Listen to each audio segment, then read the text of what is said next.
All right, it is hour number 2, and we know what that means on a Monday. That means that we bring in Bart to discuss things. That's the official term. It's things. So there's Bart.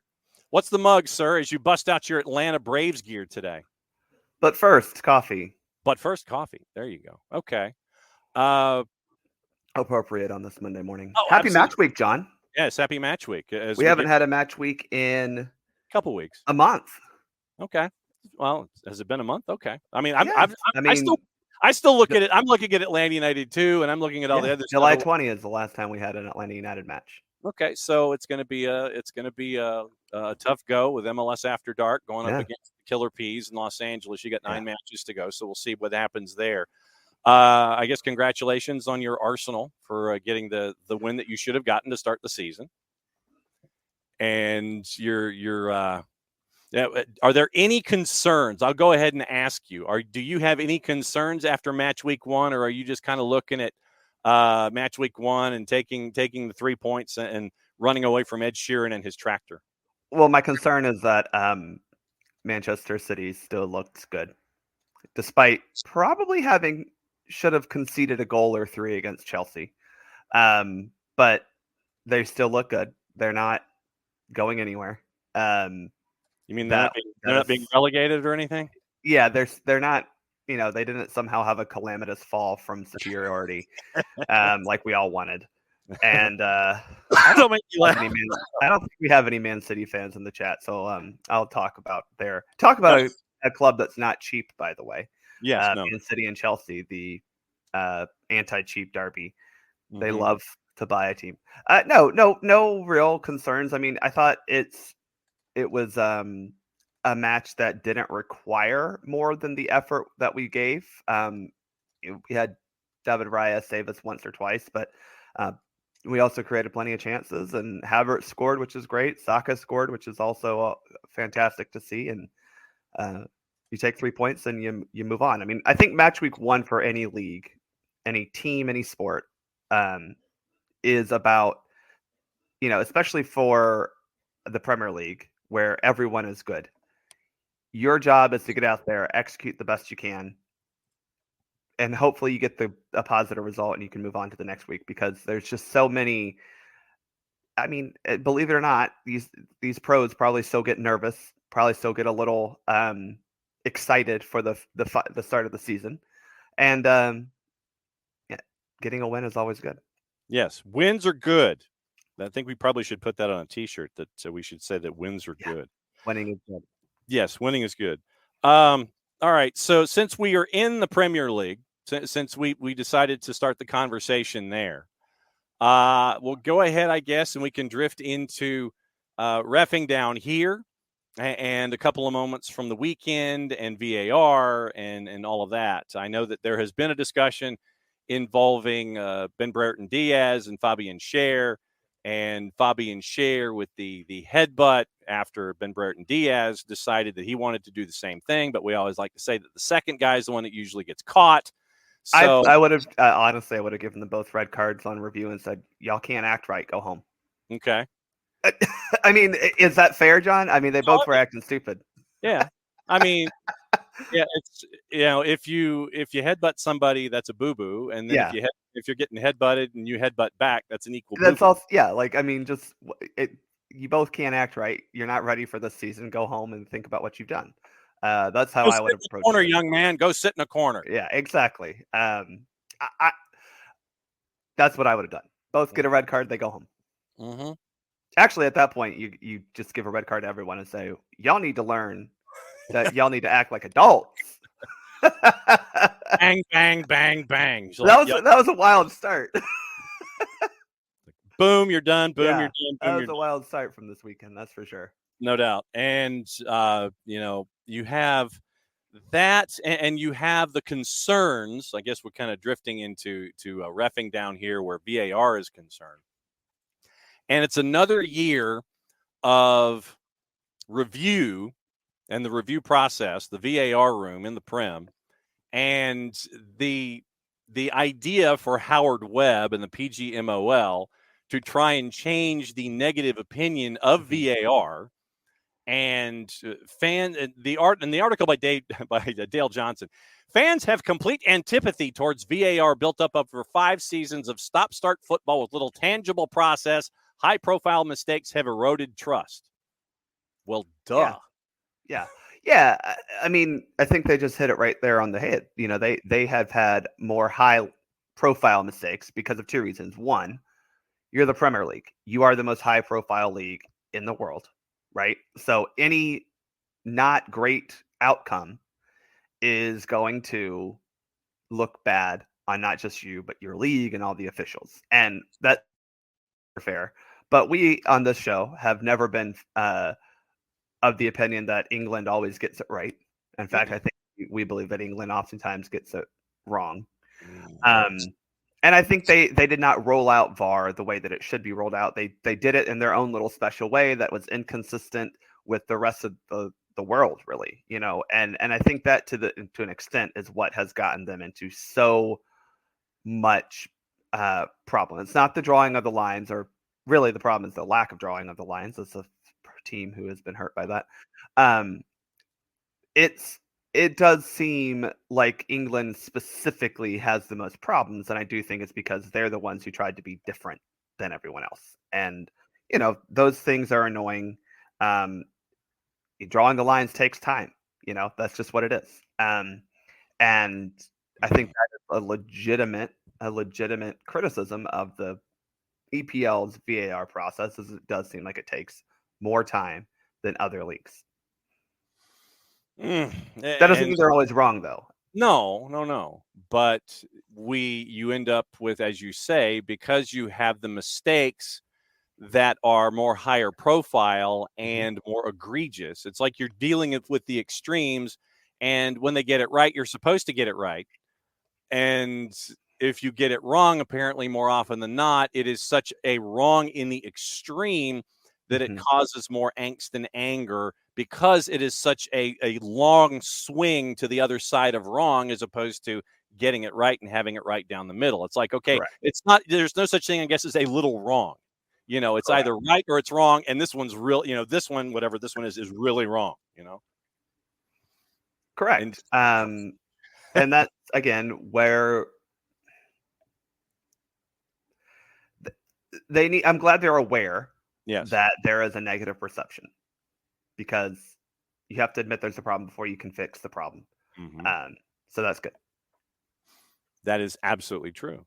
All right. So there was another moment that we had over the weekend, and it was one that I showed to you as a part of the reviewing on the weekend, where you actually have an official apologize to a club after after a review and a mistake was made over a particular call. When was the hearing about apologies from referees is something that it's fairly rare, because you kind of want to leave them behind closed doors. But once again, because of egregious nature of things and all of that, Eberichi Eze from Crystal Palace revealed that referee Sam Barrett admitted he was wrong to disallow the free kick as Crystal Palace loses to Brentford 2-1. Eze leaves Mark Flecken, the keeper for Brentford, flat-footed with a strike. But before the ball hit the back of the net, Barrett blows his whistle for a foul by Will Hughes on Nathan Collins.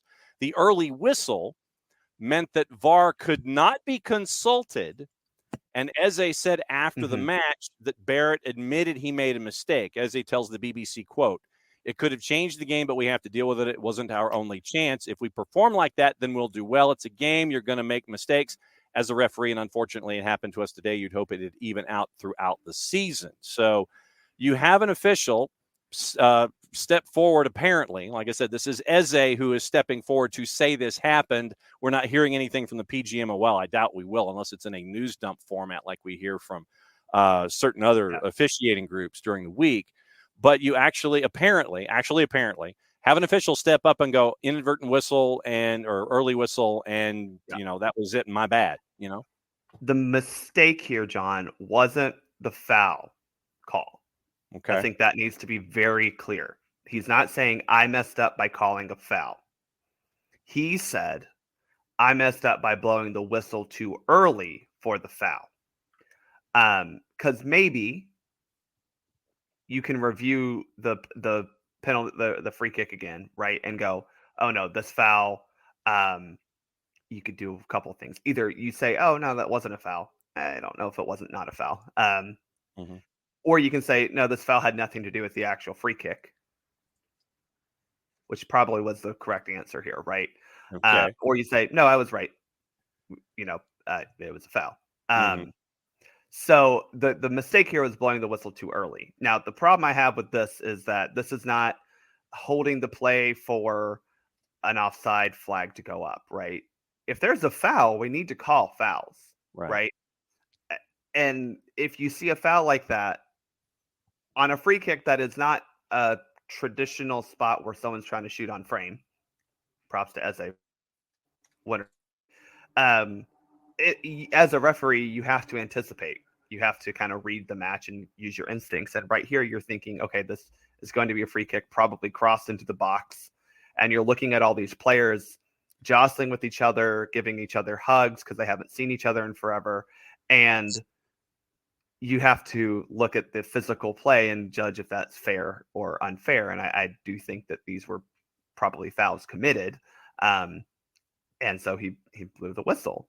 But again, his mistake that he's admitting to is blowing the whistle too early, blowing the whistle before the ball entered the back of the net. But again, I don't even think that was that big of a mistake because he called it like as soon as he saw it after the kick was taken, right? This is not we see this all the time, John. I mean, how many times do you see a referee come in before a corner kick or something like this and say, hey, knock it off, Yes. that exact, exchange. And so it's not those exact words of knock it off. Hey, you guys, it sometimes is, John. It oftentimes is. Knock it off. Hey, you stop And that. so this is just one of those instances where guys are doing stupid things, trying to gain unfair advantages, and the referee called them out on it. But unfortunately for the free kick taker, his free kick was on goal, and therefore the jostling was not really any real consequence of what happened. When it comes to separating ideas or separating actions, how difficult is that for an official to kind of have to think with two halves of your brain and look at multiple things at one time and try and process all of the information? Because in this case, you're looking at Eze and a free kick, and you're looking at a foul and blowing a whistle early. How difficult is it to navigate that idea of massaging multiple things at once? It's very hard, and that's what I go back to. You're trying to read the game and use your instincts and prior knowledge, right? So again, this particular location for a free kick is not one where you would normally see a player trying to attempt a kick on a goal, right? Like this is not something you normally see in a game. In the referee's head, he's probably looking at it and going, okay, I think he is going to try to cross the ball into the box here. So I am watching the scrum of stupid heads and making sure that they're not. I'm sorry, these people are not. They get out on a soccer field and they just become not very intelligent. Hashtag scrum of stupid heads. Yeah, that's a good one. And so to me, I understand this. He's looking at where the action is most likely going to take place, right? And so he's not fully tuned into the fact that this player may be taking a free kick direct on goal. So that's just what he's doing. He's trying to read the game, and that's not the problem. It's not the AR's job. The AR is just looking down that line to make sure everyone's on side. Maybe the AR will call a foul if he sees something like truly egregious, but that's not their job anyway. Their job is to be focused on offside, and then consequently, if a ball goes in the back of the net. Whereas the referee is in charge of making sure that free kick is at rest, setting up the wall, making sure the wall is behaving, making sure that all the other however many players are left are behaving. So the referee has a lot of things to look at. And honestly, in this situation, I understand not prioritizing the free kick taker. One other instance that I want to get into, and it's an observation of commonality more than anything else, and it has to do with throw-ins. Okay. When it comes to athletes and throw-ins, we all know that there is the idea of trying to improve your position. You're trying to improve your lie, basically. It's like, in golf, you sit there and it's like, okay, I can't hit it out of that divot, so I think I'll move the ball a little bit, And, Well, if it's on a divot, you get to improve the lie. That's the rules, John. yeah, and so when it comes to hey man, right there with you. As, as a mid-teens handicap, I need all the help I can get. When you have players that are trying to improve their lie on throw-ins, and I mean literally, they're going up 10 yards, and and there are some instances where literally you'll have players who'll kind of walk up a little bit, and they'll walk up a little bit more, then they'll get the run, and then they'll get the throw. Mm-hmm. When it comes to you and Cruz navigating throw-ins and making sure that the advantage isn't incredibly egregious, but at the same time knowing full well that that they're going to get some run up and they're going to get some advantage out of it, how do you navigate making sure that the advantage of a throw-in isn't like a 10 or a 15-yard advantage to where they've got a first down before they throw the ball in again? Well, again, I think I've talked about this on this show, but you have to pick your battles, and you have to pick your battles wisely. And a throw-in is one of those places where, is this worth the battle you're about to pick, right? Now, there is a level where, just as a referee, you have to, in your head, make that, maybe it's not even in your head, it's in your heart. Just kind of go, that's a little too far. My general rule is you need to at least try to start where the ball went out of play before you start that run. Mm-hmm. But at the same time, people are going to just do the little walk up like, oh, I'm looking to throw it to someone. No, that didn't work, so I'm going to walk up a little further. I'll just say this. I think IFAB and a lot of the underfalling organizations have, in the last decade, just decreased priority of adjudicating throw-ins. Okay. It's something that, as we have done, FIFA and IFAB have done studies on, they are just not that consequential. Okay. Now, we have seen Atlanta United being the stupid, not being on the receiving end of stupid things that happen on throw-ins, right? Yeah. Mm-hmm. But I'll go back to that game against Philly. Mm-hmm. The problem wasn't that Harriel may or may not have been on or over the line when he threw the ball in. Right. 3 other things happened before that ball went in the back of the net. So even a throw-in that does lead to a goal, the throw-in itself is rarely the consequential moment. Does that make sense? Yeah, it does. Yeah, it's not the throw that should be completely and totally locked into the events leading up to and the immediate events after. It's like it's the center of the Venn diagram, but it's not what you need to lock into. You need to look at A and C and not necessarily B, is what you're saying. Right. And I know that's going to offend a lot of people because they think referees should be just calling every little thing that ever happens on the field, no matter what. And the reality is there's 3 of us out there, 4 if you count the 4th official, whose job it really isn't to call fouls or anything like that. Things like this are the things that are going to have to be sacrificed if you want them to do their jobs to the best of their ability. Because if I'm just totally always worried about throw-ins, if my AR is always worried about throw-ins, well, he's going to miss an offside call. I'm going to miss a foul. Yeah, that you're not going to get everything at 100%. I mean, so if we can just say, hey, let's not be super focused on throw-ins. To the point, I'm not saying we don't not look at them. That's not my point. Before people in the chat get all pissy because Philadelphia tied Atlanta because the AR wasn't directly looking at the line when Nathan Harriel threw the ball in, despite Atlanta United needing to have cleared the ball 3 times before that. I'm saying is what matters in the game, and it's not the exact spot where a ball went in or out of play that we also are judging. We're not a football crew where we have 7 officials and 2 of them specifically on a line of scrimmage to determine when a ball carrier was down and where that spot needs to be, which, by the way, they get that wrong all the time too, but we don't seem to think too much about that. Yeah. We got 3 of us out there. So should there be more of you out there? No. Okay. It theoretically, you can have those conversations. In practice, it doesn't really work. Okay. Rich is saying ban flip throws, by the way, as a part of. I mean, I didn't know Rich was against women's soccer superiority, but that's fine. Wow. One other moment before we get into Mauricio Pochettino and the latest there. I believe it was in the Manchester City Chelsea match where there was a shot inside the 18 and you have a player who is drifting to the left inside the 18. And as he's drifting left and moving left, his arm is slightly away from the body and it hits the hand and changes rotation. And that was not called. Wait, who was this on? I'm sorry, because I'm trying to remember which. I think it was on a Manchester City player inside the box. Okay. So it was basically a shot that was coming back across, like it was almost a cut back cross. Yeah.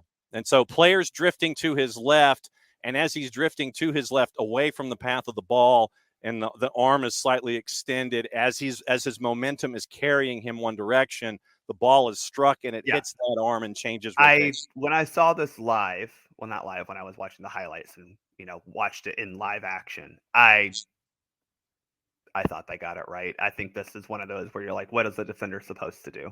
Not have arms. Yeah.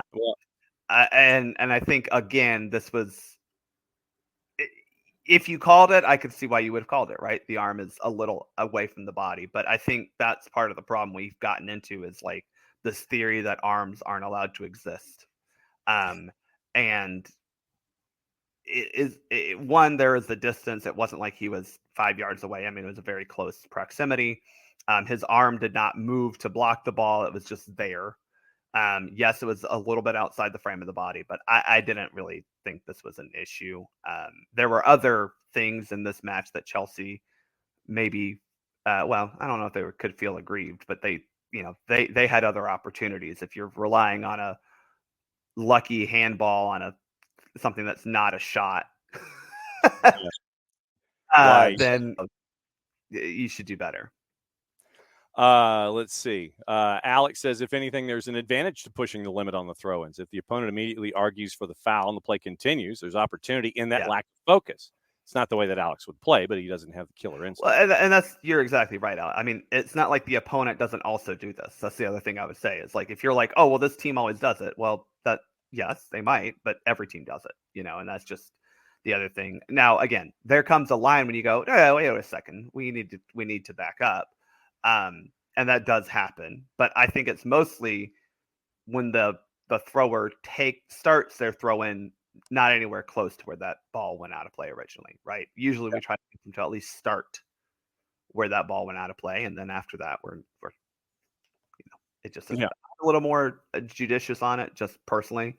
But that's something that I am personally watching. That's not something that I have been told to do or not to do. That's just something I personally do. The referees at this level that we're talking about have been instructed how much priority they're giving these throw-ins. Right. And it's clear that they've been told to not prioritize policing that. Right. David says the one center ref with 2 ARs is so much better than middle school with only 2 referees both on the field. But you actually do see that in some high school games as well. Yeah, you got a lot of high school games that do that. Yeah, you have a lot of high school games where you have the 2 on the opposite touch lines. And what do you get into problems there, John? You have 2 guys who are calling fouls. Mm-hmm. And that's the issue here is, I'll go back to football. Unlike football, where things are pretty cut and dry about what a penalty is or isn't. Now, I know we let things get away, but I mean, for the most part, they're pretty cut and dry. And to be fair, you have certain referees whose job it is, for the most part, to handle certain types of calls, right? Yeah. The referee or the umpire, I should say, the guy in the backfield, is mostly responsible for calling holding, right? That's mostly his job. Now, if the back judge sees something, he may call it. That's his prerogative. But they try to typically cover. I mean, offside and false starts are usually the line judge's job. And again, those are very cut and dry, right? You're not offside in football versus the way you are in soccer. If you can be, we saw it in the gold medal final. You can be fully offside. Right. And it looks like you actually should be called offside, but you're not. In football, we know it's very clear. If you cross that line of scrimmage and do anything to interfere with your opponent, you're offside. If you are a linesman or anyone on the offense and you are in a set position and you move from that set position before the ball is snapped, that's a false start. So we know things are pretty cut and dry. In soccer, not everything is cut and dry. And not everything that may then be considered a foul is then blown a whistle. You don't have advantages in football, right? Right. Yeah. You throw that flag, that is signaling a foul. Now, the advantage is if the team wants that penalty or not, right? But in soccer, we don't have that. You either have to make the decision. You have to make 3 decisions. Am I calling a foul? Is it a foul? Am I calling the foul? And then do I need to address it with any, misconduct? You don't have those same things. So no, the 2-person, when you add more decision makers on the field, you're creating more confusion for the people playing the sport. Okay.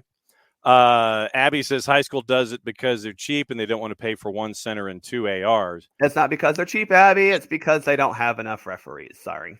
Well, and you look at just the sheer number of matches that are in high school soccer and even middle school soccer. And it is an astronomical number. You do not have enough referees who can get off of work in time to make a 5 o'clock kickoff or even a 5:30 kickoff, right? What, you have a doubleheader, those start at 5, right? Yep. You have enough referees who can do that. Not on a Tuesday or Friday. It's not happening, right? Especially in this damn city where it takes an hour to get from Atlanta to Atlanta. You ain't kidding, brother. Derek said Derek is not a fan of the 2-ref system.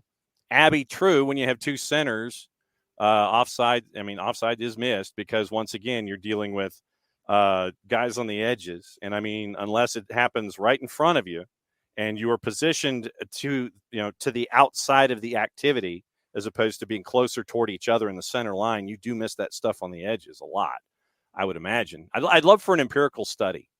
And I don't know how you could ever navigate something like that about in a two center yes, refs. Rich, hold on. Rich is asking a great question. Why does it work in hockey and not in soccer? Well, hockey is a much smaller space, right?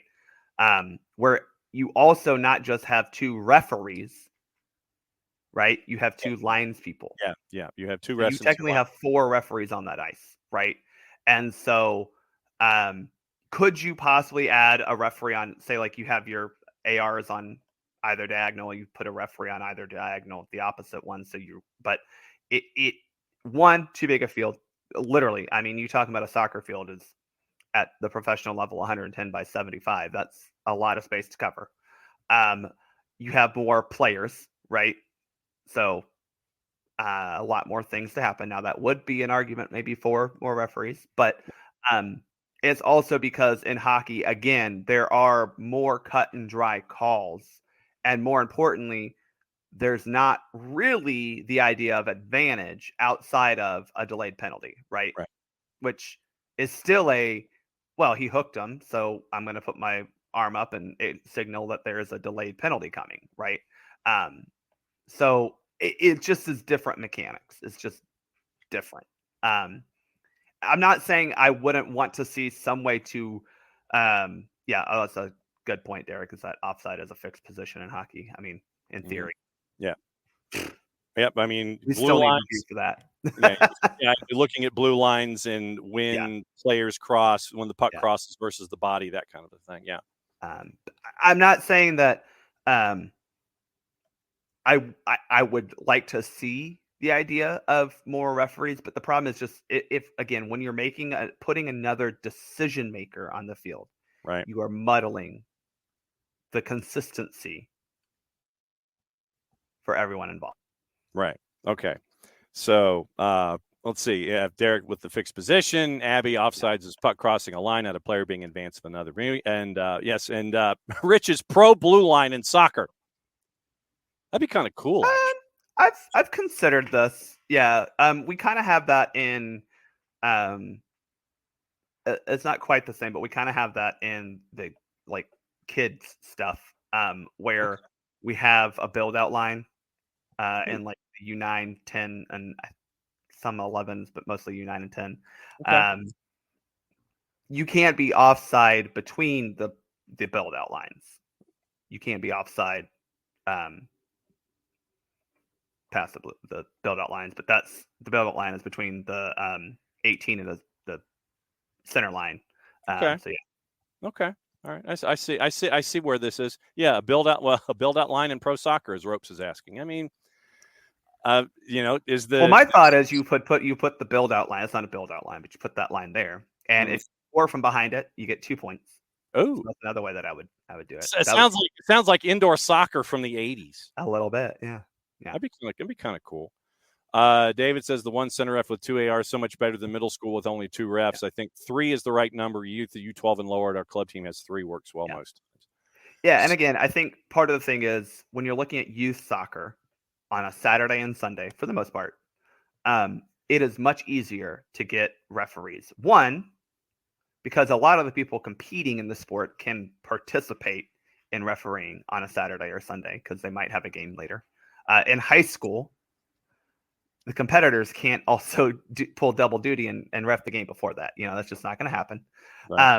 And again, the other problem is someone who doesn't referee high school, because I cannot make an hour call time before a kickoff on a Tuesday, Wednesday, Thursday, or Friday afternoon, because I have this thing called a job, despite what I'm doing right now. I don't know what you're talking about. It is hard. It is hard to find enough. And so what you get left with is a lot of referees who are older and out of shape. But yes, Abby, if they can afford it, they will pay. But a lot of that is not about pay. It's simply about they do not have enough referees to go around. All right. So then public service. If you want to be a referee, how do you do it? Well, you'll first need to get certified through US Soccer. You go to ussoccer.com. On their little bar at the top, you go to participate, and that's where you can go to be either a referee or a coach. We also need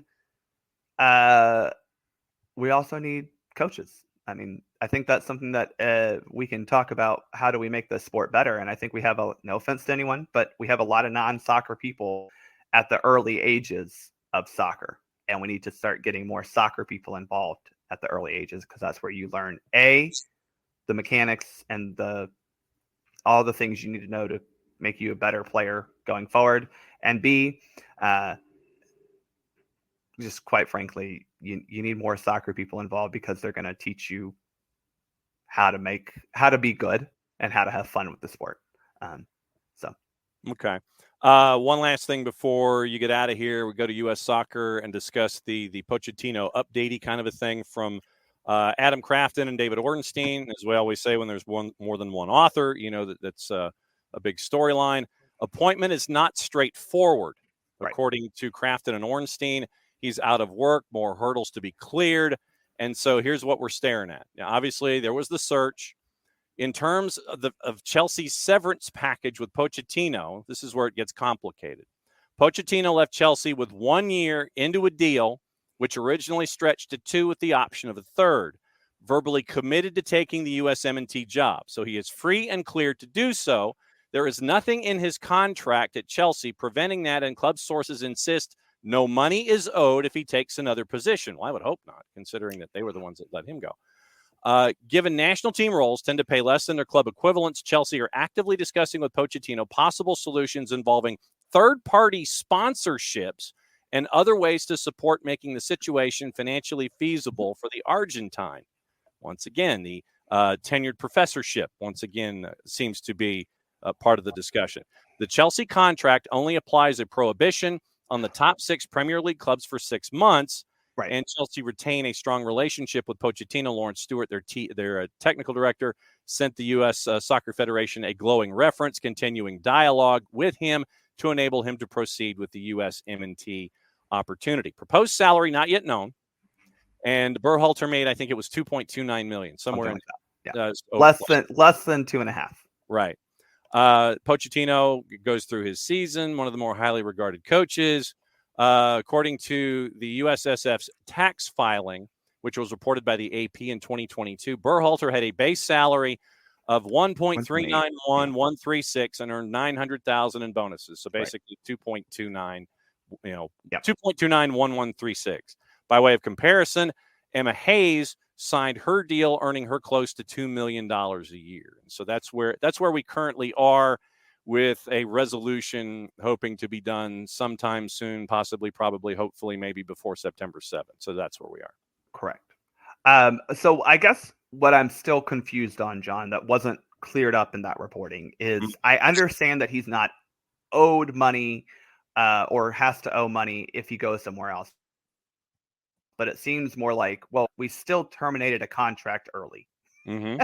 And we have to figure out what I am still owed because now granted it was mutual, but the contract was terminated early. So it seems like they're still trying to figure that out. At least that's my interpretation, is that it's not about, as you see in a lot of college football, where, well, if you go somewhere else, they have to pay or you have to pay, or it's like, well, but you still cut my contract short. Mm-hmm. But that should not affect too much U.S. soccer, but it does seem like there is some roadblocks there. I'm getting confused on where money is and isn't, because I don't have this money and I've never been in a position to have multiple millions of dollars owed to me. Yes. And so with the tenured professorship that happened with Canada Soccer that we still don't really know a lot about, we don't know how deep the tenured professorship dollars go. Is it just to Jesse? Is it to Jesse and the assistants? Is it Jesse, the assistants, and an operating budget so he can fly around the planet and figure out what's going on? Yet you still don't address the notion of having home matches for friendlies as a part of your development. You are still looking at the wimpy approach of I'll gladly play you Tuesday for another match later on, a couple of days later. The two match window, September 7 and 10, once again, Canada's on the road. I cannot remember the last time that Canada Soccer actually had a home friendly attached to a national team on the men's side. This is where I don't understand a little bit, because I've also not understood this on the women's side. And this is getting into what has actually hurt the U.S. women over the past. So I'm going to blame you, Canada Soccer, for this as well, because they have zero. I don't know. I'm not giving them any benefit of the doubt on anything. But I've always been confused why U.S. Soccer and Canada Soccer, who are two perennially top 10 teams, can't partner with. So for the fall friendlies, we have Iceland and Argentina. Well, why can't Canada host Iceland for one match and Argentina for another match, right? Why? Because we're so close together, right? Yeah. I mean, in Canada Soccer, you're going to play in one of like 3 locations, right? You're playing in Montreal. You're playing in maybe 4. You're playing in maybe Ottawa, Toronto, Montreal, possibly Vancouver, but that's really far out, right? Whereas for U.S. Soccer, same deal. Like, you're probably playing in somewhere on the East Coast or somewhere in the East Midwest, if you want to put it that way. Maybe in Texas. Mm-hmm. All of those are close enough flight to Toronto or Ottawa or Montreal. And so for me, I just don't understand why they haven't ever worked together on both the men's or the women's side to try to get these higher level friendlies, right? I mean, Brazil, in my opinion, having, we've seen it on Mexico's side. Mexico just puts matches in the U.S. because they know they're going to make a lot of money. I don't think Canada can do the same. But Brazil played in the U.S. because you could get USA and Mexico, 2 high-level friendlies, in one window. Mm-hmm. Rich, this isn't a blame some problem, though. This is a blame Canada Soccer and Canada Soccer business. Some isn't doing this because again, CSB. Yeah, this is CSB. This is a Canada problem, not an us problem. Mm-hmm. Canada's the cheaters who can't manage a budget. Not us. Mm. Not us. But it is concerning, John, because you're right. Like, if you need to make money, as U.S. Soccer has shown, putting people in a stadium is a good way to make money.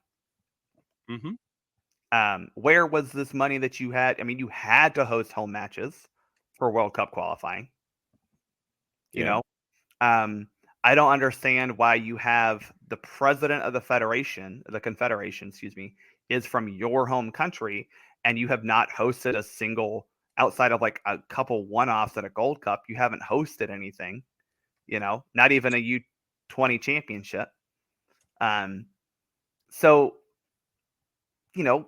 where are you? And that's the problem, is they just don't have the money even to go up front and pay this stuff, which is concerning. Mm-hmm. Traditionally, it is very much so. And that's I'm sorry, Rich. That's not a some problem. I just don't. That some isn't even part of U.S. Soccer anymore.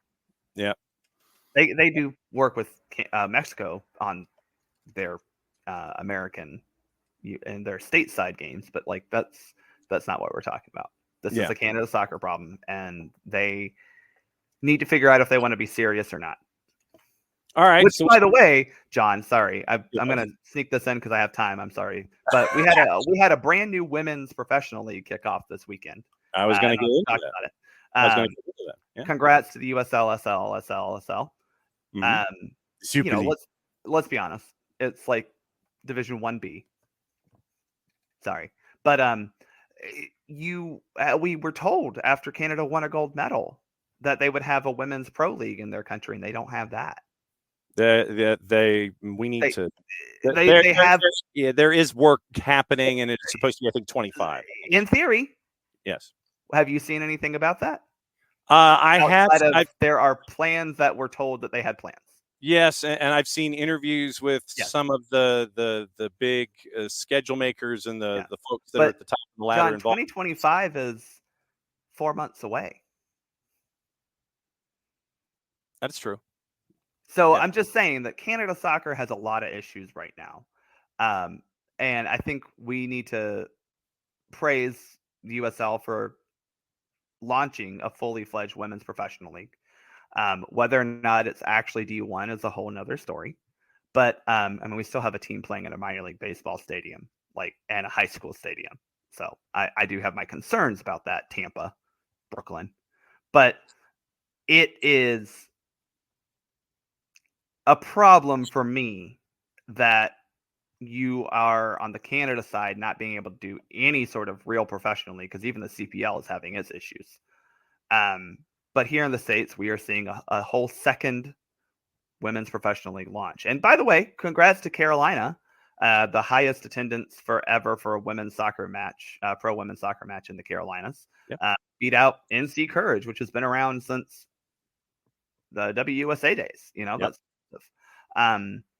Spokane had a good sellout of I think theirs is 8,000. Yeah, so I know that it was north of 5. Yeah, I know that Tampa had north of 5. Spokane had north of 5, and you had north of 10 at American Legion for Carolina Ascent. 10. Yeah, great to see for your opening weekend. Continue it. We would love to see that. But there is plenty of talent in this country on the women's side, John, and that's something that no one wants to admit. Especially people in Europe who think that Europe is the only place that soccer talent exists. You have, listening to the game, it was like, you had Towson, you had Maryland, you had Syracuse, you had all these decent Division I programs represented in USL Super League, as well as some foreign players who came in who had kind of bounced around a little bit, some former NWSL players.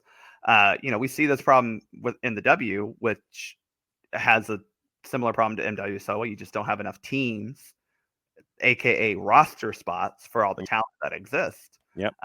This is a great way to let this untapped talent continue to develop, continue to play, and it's going to benefit U.S. soccer and the U.S. women's national team in the long run, because you're going to find one or two players a cycle, I would imagine, from the Super League, because as we see on the women's side specifically, the college game is still very important to developing the U.S. women's national team, because you get a couple more years, and a fully immersed soccer environment, right?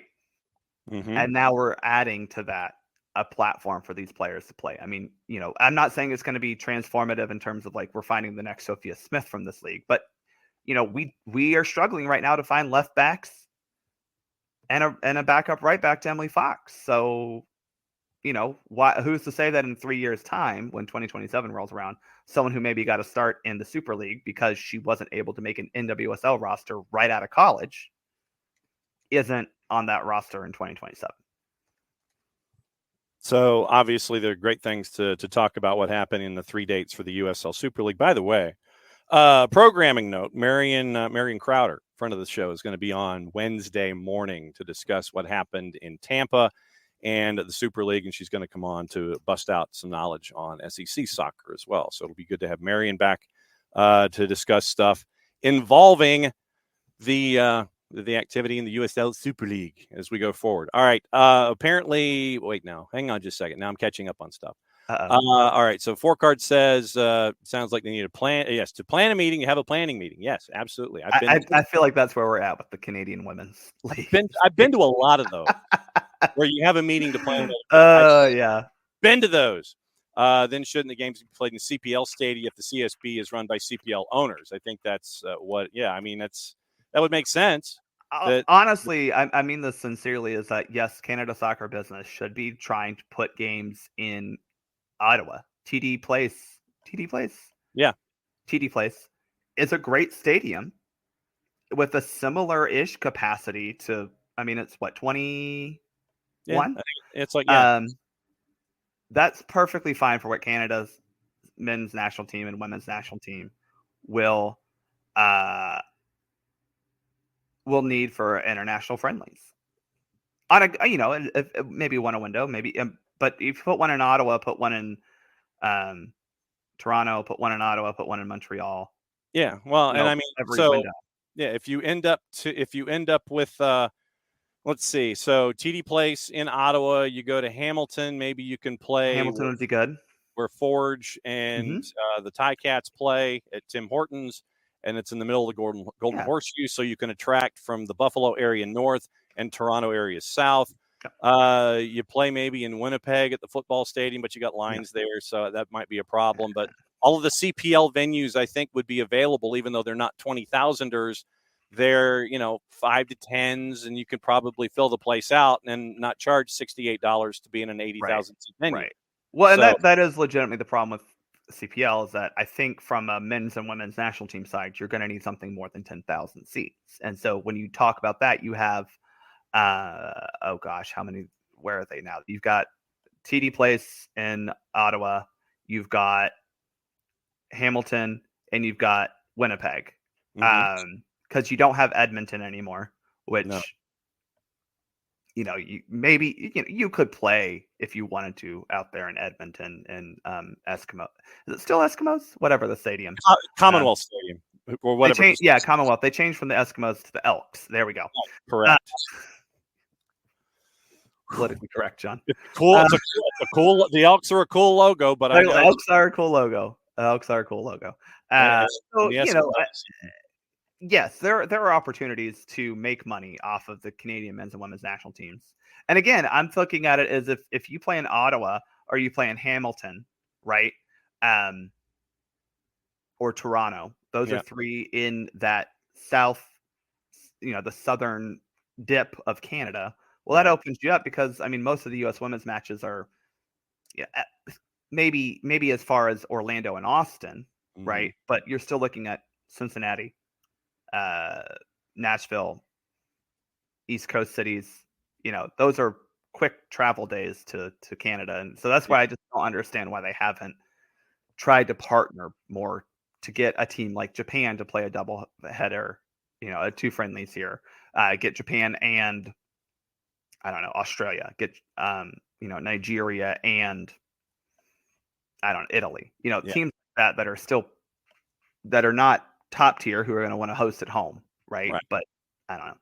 I could talk forever about why Canada soccer is failing, but that's a them problem and not an us problem. Well, yes, we're about to spend tons of money on a coach, John. Yes, and it's not I mean, literally, it is TUNS. It's not TONS. It is tons of money. TUNS. That's you like yeah, lot. Yeah. exactly. So what's the latest with Soccer for USPOD as you monitor Pochettino et al.? Yeah. So we dropped an episode on Friday celebrating the gold medal. I'm debating if we should do a preemptive Poch or a reactive Poch when that's finally done.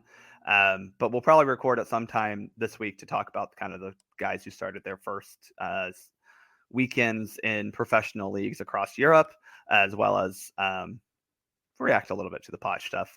We don't really need. We'll probably discuss and dissect a little bit the men's Olympic performance, but I think all three of us agree that despite what people want to gnash their teeth about, it was a perfectly acceptable performance. And when you look at the context, you have to be happy with how the team ended up performing. There's still a lot of good things to talk about, but the Poch thing is going to be weird because it's like, oh yeah, it's happening, but like it hasn't happened. So it'll be difficult, but we'll record this week sometime. So lying in wait as always. Yeah. It's Bart Keeler in the Soccer for USPOD. Thanks for dropping by, my friend. As always, I'm glad that we had these extended conversations where we can discuss what's going on and hopefully on multiple fronts when it comes to an evolving national team situation and stuff going on with multiple national teams and multiple age groups and accomplishments and all that kind of stuff. I always like it when we can make those kinds of deep dives, especially when you got a coaching situation you got to take care of, even though it's no fault of your own, that someone's got a contract. They got to figure out how much that is owed, even though you're not owed. And then it's okay for you to go, but now it's not okay for you to go, but you need to sign this paperwork. We need to figure out the paperwork and all that kind of stuff. And there will be billable hours by the time that it is done. So as always, my friend, thanks for dropping by on Mondays. And you know that when stuff finally does get resolved, that you will be back to discuss in earnest, and we'll continue to go from here. And we'll talk about CSB and all the other things before the Canada friendly on September 7th, which is not being paid for, I think, by CSB. I think it's being paid for. No, it's not. It's being paid for by U.S. Soccer and played in the U.S., and Canada will get nothing out of that, and that's what they deserve. I will leave you on that note, John. Y'all enjoy your Monday. Be good, my friend. We will see you later. And he's going to go drink more coffee and try and discuss. He's trying to figure out the future of West Virginia football. We didn't get into that.